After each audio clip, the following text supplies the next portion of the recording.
So we're looking at a bean field that we have for our field trials that we're repeating.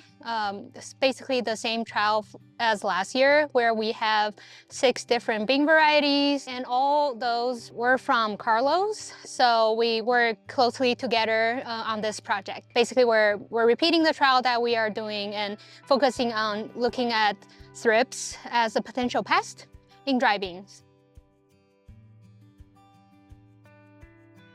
I think the main takeaway of this project so far will be that the insecticide seed treatment, what we found is that we did not really see a lot of benefits of using this in terms of for thrips management. As far as for different varieties, of course, it's not surprising that we see some differences in terms of thrips numbers in them. Potentially there could be some different preferences, likely because of several factors, maybe the way they grow, the beans, or even the color of the flower, we thought might be one important factor to affect their attractiveness to thrips.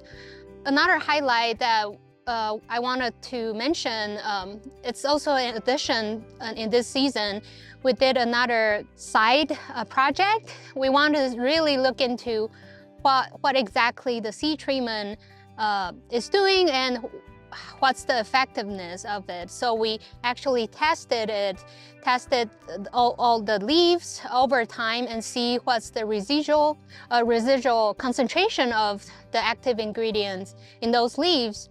The overall summary is that we found those insecticides in the leaves significantly degrade after 2 weeks in leaves.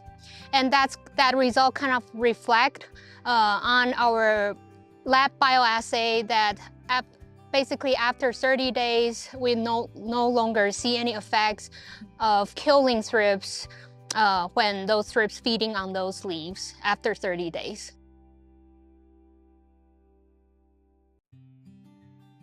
Of course, we have a very close relationship, and since I'm relatively new, but starting to make a lot of good connection with a lot of the local growers and the officers with the commission.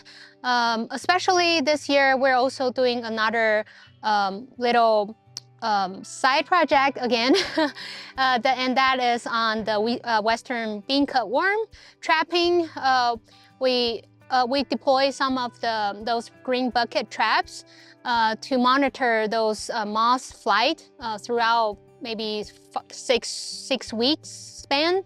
And one of the growers, Dave Howell, he's also on the commission, and he's one of our collaborators on that effort, and it has been really successful, and we've been publishing those flight updates every week, and we've got several good feedback that some of the growers actually benefit from it, from those reports, so it's very exciting.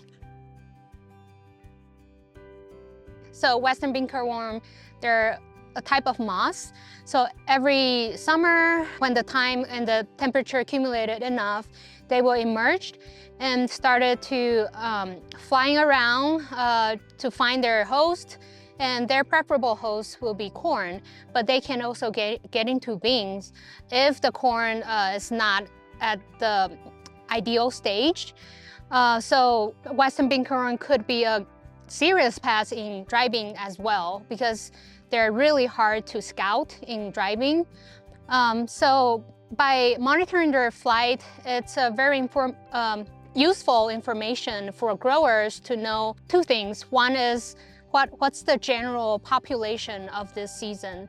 Like how many moths are we seeing in the whole area? Not necessarily in your field, but just in general, the trend of their population. And another important thing you can use those numbers for is you can use it as an information to determine when you want to spray your crop. Because timing of insecticide application is also important, especially if you only want to apply once. Like tracking their flight numbers, you'll find out when will be their flight peak, and then essentially trying to use that as an information so you can know maybe the eggs will be hatching at maybe a week after that, and then that'll be a good time for you to spray.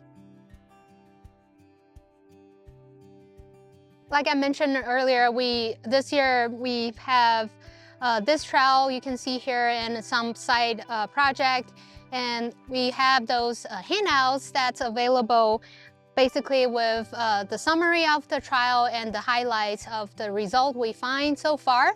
And this will be available on my lab website, so definitely check it out if you're interested to learn more about our research. Thank you.